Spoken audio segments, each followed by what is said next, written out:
fundamental teacher, Shakyamuni Buddha. Hello everyone. So in our last video, we share about the life of the Buddha, as a lot of people commonly know. Shakyamuni Buddha, the founder of Buddhism, how he left his palace at the age of 29 and practiced for 6 years before he realized the final enlightenment.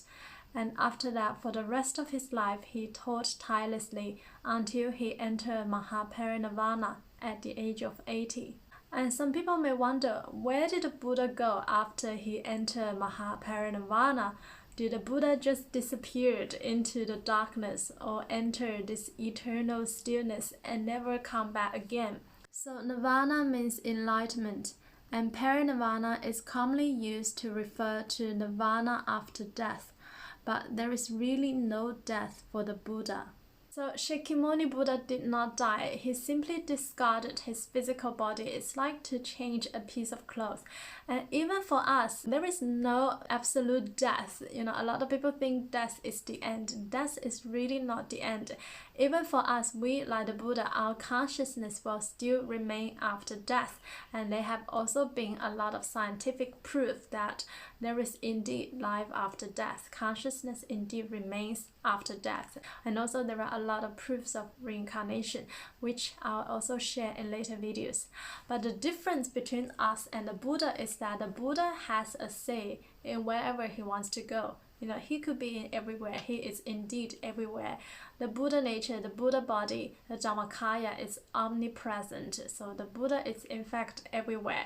But the Buddha can also, like a great magician, manifest in all kinds of forms or in all kinds of identities, all kinds of bodies, to appear in this world and also many different places, many different worlds all at once, to help guide sentient beings, to show them the way out of suffering. Whereas for us ordinary beings, after we die, after we discarded this physical body, our consciousness will again be dragged by our unresolved karma, by this strong habitual karmic force back to the 6 realms of reincarnation, and which realm we will end up depending on our karma. What kind of karma we have committed that will resonate to that particular realm, and then we will go into that realm.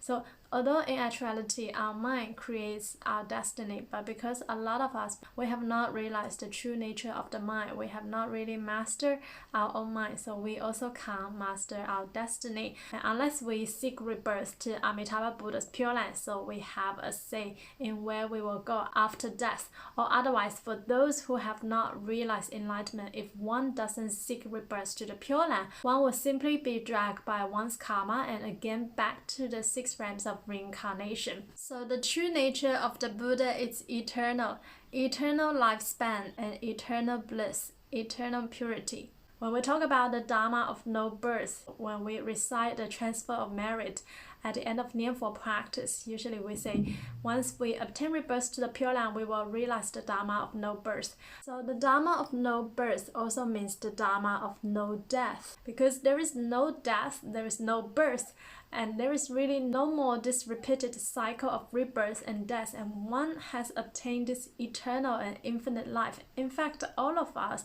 we all have this eternal nature in all of us. We are all eternal in essence, but the difference is that a lot of us, we don't remember because we've been trapped in the cycle of reincarnation for too long. We forget this eternal true nature of ourselves. We forget this omnipresent nature that is within all of us, the Buddha nature that is within all of us. And every time we just being born and then die again, and we will lose our memory. The reason why we will lose the memory is that we will go through the really painful process of reincarnation. So to be in reincarnation is extremely painful. So a lot of us, we will just forget a lot of the memories once we go through a really painful process. So this I'll explain in much more greater details in later videos. So in this video, I like to share about the true state of the Buddha, the true lifespan of the Buddha. And in fact, Shakyamuni Buddha in a lot of Mahayana sutras told us that he had actually long ago realized Buddhahood. Limitless, boundless, countless eons ago, he already realized Buddhahood. And this is not the first time he came back to show us as a Buddha. And he could also come back in all different forms to show us the way. And some people ask, is Shakyamuni Buddha still here in the Saha world? Yes, very much so. Shakyamuni Buddha is not only here on earth, but also in all other different worlds. Shakyamuni Buddha is also in the Pure Land and also in many other Pure Lands. If we seek rebirth to Amitabha Buddha's Pure Land, we will also see Shakyamuni Buddha in addition to Guanyin, Mahasammaprapta, Manjushri. All these great Buddhas and Bodhisattva Mahasattvas, they are in the Pure Land. They are also in our world. They are also in countless of different other worlds to help save sentient beings. This is really the incredible power of the Buddha, and we don't really know about this unless we study the Mahayana Sutras. And again, we probably will never really realize the true nature of the Buddha unless we also seek rebirth to Amitabha Buddha's Pure Land in this lifetime and to realize Buddhahood there. Then we will understand the true nature, the true state of the Buddha and the infinite power and wisdom of the Buddha. So I like to share what the Buddha told us in the Lotus Sutra. So again, the Buddha has taught about this repeatedly in many Mahayana sutras, such as the Mahayana Parinirvana Sutra, the Lotus Sutra, the Avatamsaka Sutra. But today I thought I would just share some passages from the Lotus Sutra, as in the Lotus Sutra the Buddha described this in great details. They say that Shakyamuni Buddha, having left the palace of the Shakyan clan and have gone to a place not far from the city of Gaya to sit in the Bodhimanda, has now attained Anuttara Sambodhi. However, good man, I actually realized Buddhahood, limitless, boundless, hundreds of thousands of trillions of kotis of nayotas of eons ago. From that time on, I have always remained in the Saha world, speaking the Dharma to teach and transform beings. Also in other places, in hundreds of thousands of trillions of kotis of nayotas of asankhayas of lands, I have guided and benefited living beings. So what does all this numbers mean? So we see in the sutras the Buddha is extremely well versed in indeterminate and indefinite numbers. In fact, nowadays a lot of mathematicians and scientists have started to recognize the Buddha's great contribution to the world of math and science. So the Buddha is really a great scientist and mathematician. A lot of the concepts he described in the sutras we have not even seen in this world. So for those of us who may not be so good at math, let's look at what each of these words represent. A trillion is 10 to the power of 12. Kotis means 10 million.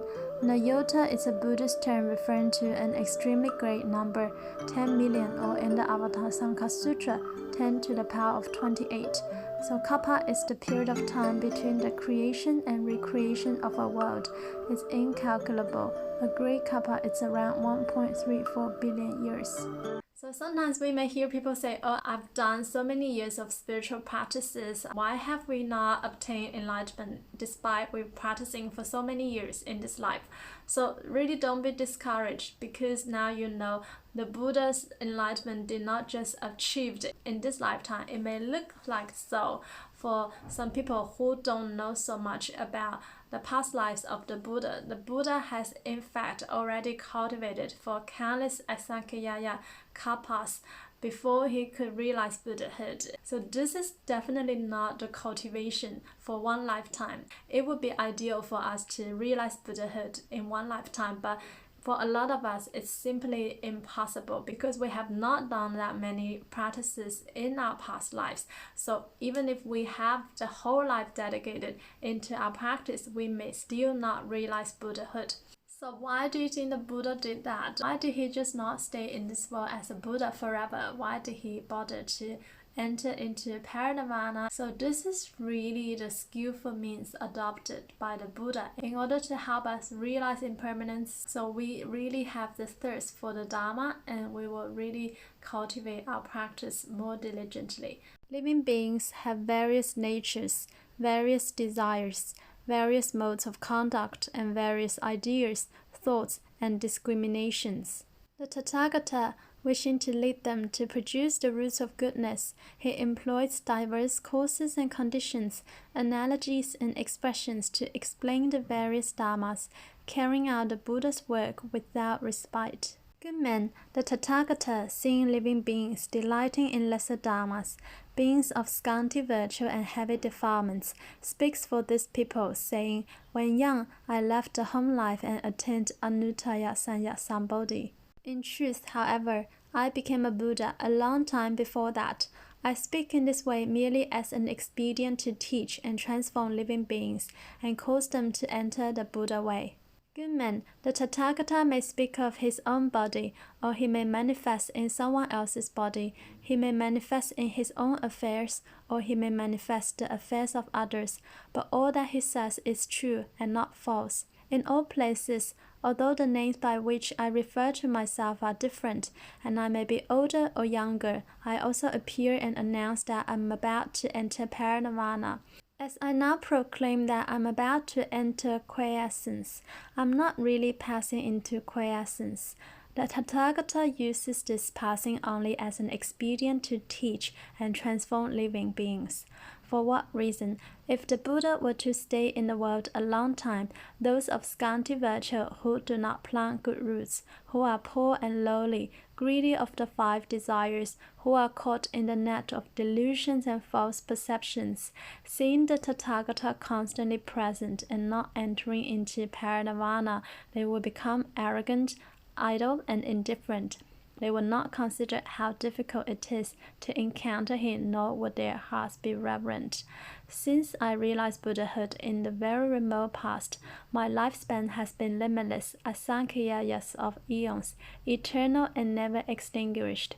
Good men, the lifespan I realized when formally practicing the Bodhisattva path has not yet been exhausted and is twice of the above number. Then people may be like, is the Buddha simply lying to us? Why did he say he was going to enter into Mahaparinirvana and he would never come back again? So the Buddha was not really lying, rather he adopted skillful means. So there is an exception to the 5 precepts of lying, is that for bodhisattvas to help save sentient beings, they can adopt skillful means and say something different to different people to suit their capacity. But this shall not be treated as lying, as the intention behind this is really different. So the Buddha used the metaphor of a great physician who tried to heal his sons, his patients. So the physician has many children, and one day the children took some poisons and became seriously ill. And the physician, the father, mixed really good medicine for them. So for some children, they have not completely lost their senses. They took the medicine and healed immediately. Whereas for some other children, they have completely lost their senses. Although they wanted the father to help them, but they did not want to take the medicine. They did not believe it was good medicine because the poison really affected them so much. So the physician, the father, really pitied those children, and he had to think of skillful means to let the children take the medicine. So he told the children, "I'm about to die soon. These are really good medicine for you, so don't worry about not recovering after drinking the medicine." And after that, he died. So he pretended he died, and the children, upon hearing the words of the father, became really sad. And because they really became so sad, and their minds became awakened, and they suddenly remembered the medicine, so they took the medicine and they are cured from the illness. For the Buddha's words are real, not false. They are like the clever expedients of the physician who, to cure his insane children, is actually alive, yet says he's dead, and none can say that he speaks falsely. I too am like a father to the world, saving all from suffering and woe, but to living beings, inverted as they are, I speak of cessation, although I actually remain. I'm always thinking, how can I cause living beings to enter the unsurpassed way and to quickly perfect the body of a Buddha? So sometimes I also receive comments like, people blaming the Buddha is not doing enough, Shakyamuni Buddha is not doing enough, or Amitabha Buddha is not doing enough, why there is still so much suffering in the world, why the Buddhas are not here to help. So this is a bit like the metaphor that the Buddha gave us. First of all, the Buddha did not cause our suffering. We cause the suffering due to our karma arise from the body, speech, and mind, stemming from greed, anger, and ignorance. Because of all this, so we generated negative karma, and which caused sufferings on us. However, the Buddha is like a great physician who has already gave us the medicine, but again we are like these naughty, rebellious children that we didn't want to take the Buddha's medicine. And not only we don't take the Buddha's medicine, some of us even complain about the Buddha, although you have the medicine in front of you, but you are not willing to take it, and then you complain about the doctor. So now we see there is really no logic in this kind of complaint. If you don't take the medicine, how can your illness be healed? If you don't believe in the Buddha's words and practice the way, how can you be liberated out of suffering? So we must not be here just engaged in empty talks and to complain about the Buddha if we are not even willing to take the medicine that was provided by the Buddha in the first place.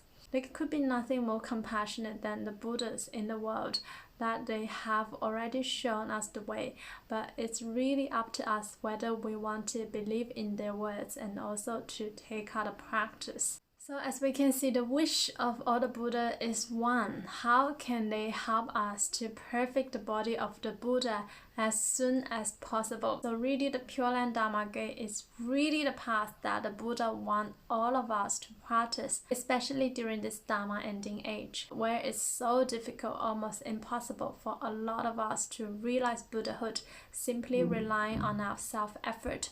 So this is perhaps the only one Dharma gate that will allow us to realize Buddhahood in one lifetime. So when we seek rebirth just before the time of death. So it's actually considering one lifetime. And after we seek rebirth to the Pure Land, we will definitely realize enlightenment and eventually Buddhahood due to infinite life and the great vows of Amitabha Buddha.